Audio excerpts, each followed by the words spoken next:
All right, let's get right into it. Today we're going on a hunt for an invisible force, one that completely shapes how the tiniest transistors in the world work. We're talking 7-nanometer FinFETs. We're not just going to look at what they are. We're going to explore how engineers can actually measure the impact of mechanical stress right at the bleeding edge of technology. And really, that's the million-dollar question, isn't it? Mechanical stress.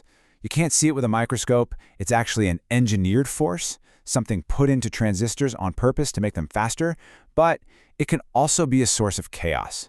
So how in the world do you measure its effect when it's just one of a dozen things all happening at the exact same time inside a chip? And this slide, well, this gives you a taste of just how hard that is. Inside a 7-nanometer FinFET, everything affects everything else. The pattern density right next door, tiny little errors from lithography, even where the dopant atoms land. It all creates this huge background of electrical noise. Trying to find the one signal you care about, the stress from one specific layout feature, is like trying to hear someone whisper your name from across a roaring stadium. It's tough. So here's the most important part. To rise above all that noise, you can't just trust a computer model. Now, don't get me wrong, simulations are absolutely vital.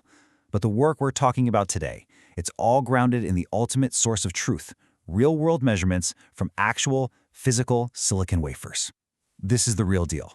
And to get that real-world data, you have to think big. I mean, really big. We're talking about a special test chip crammed with over 30,000 individual devices under test, or DUTs. You need this insane scale because, look, a handful of devices just isn't going to cut it. If you want to find a faint, systematic signal, you need a mountain of statistical data to make it stand out.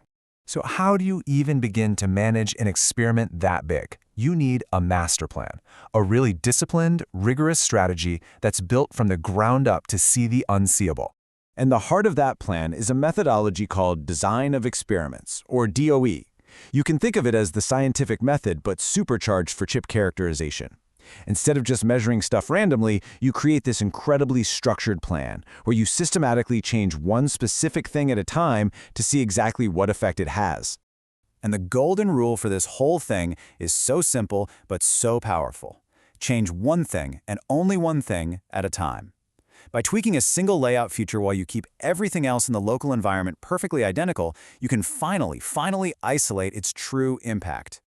Okay, let's see how this actually works. Here's our first device under test. We'll call it DUT1.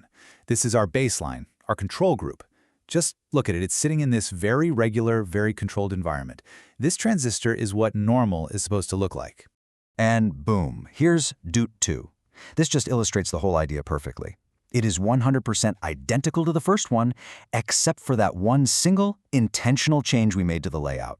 So now, when we measure both of these devices, any difference we see in how they behave has to be because of that one little change. We've got our signal. We've isolated it. Okay, so we've got this brilliant experimental plan.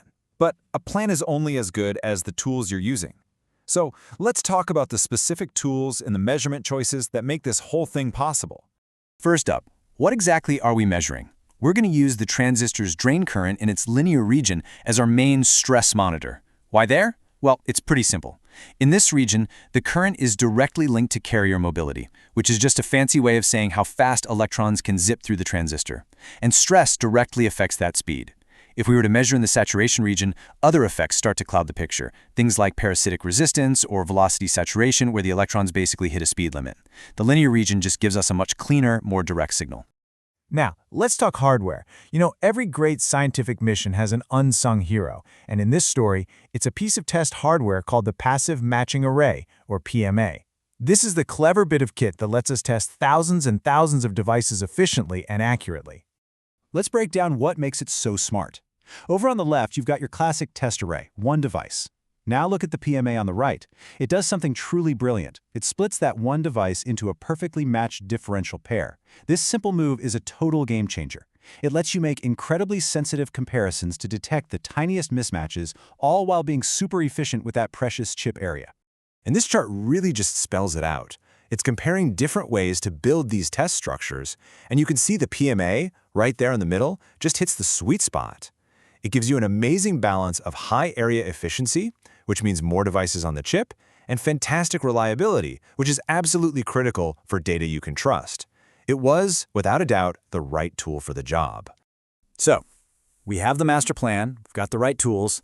Now comes the really hard part, execution.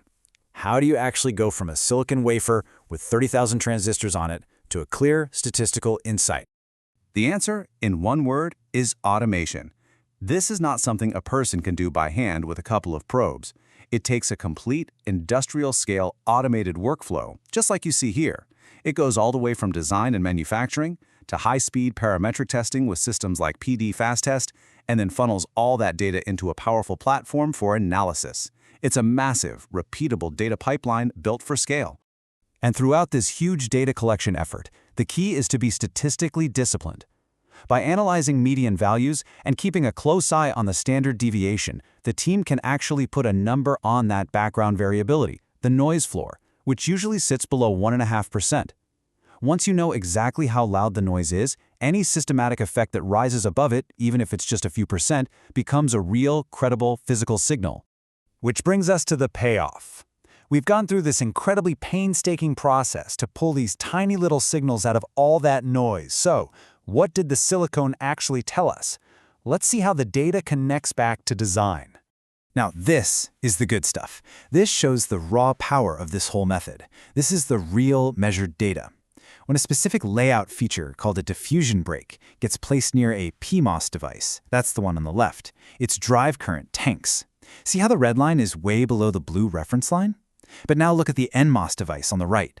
That same feature has a much smaller effect. This isn't a simulation. This is what the silicon is telling us directly. And there's some really cool physics that explains why. PMOS devices are intentionally built with compressive stress. It actually boosts their performance. That diffusion break, well, it messes up that finely tuned stress field, and performance drops, sometimes by more than 10%. NMOS devices, on the other hand, actually get worse with compressive stress, so their reaction to these layout features is totally different and way less dramatic. So why do we go through all this trouble? Because this hard-won data is not just some academic exercise. It gives designers actionable guidance. This is the kind of information that gets fed directly into process design kits, the rulebooks for chip designers. It makes things like design technology co-optimization possible. And at the end of the day, it's what lets engineers create better, more predictable, and higher-yielding chips for all of us. What an incredible journey, right? We started with the challenge of measuring an invisible force, came up with a master plan built on massive scale, and ended up with clear, physical insights straight from the silicon. It just goes to show that what was once totally lost in the noise can, in fact, be measured. And that leads us to one final, really provocative question. If you can measure it this precisely, can you build a model to predict it?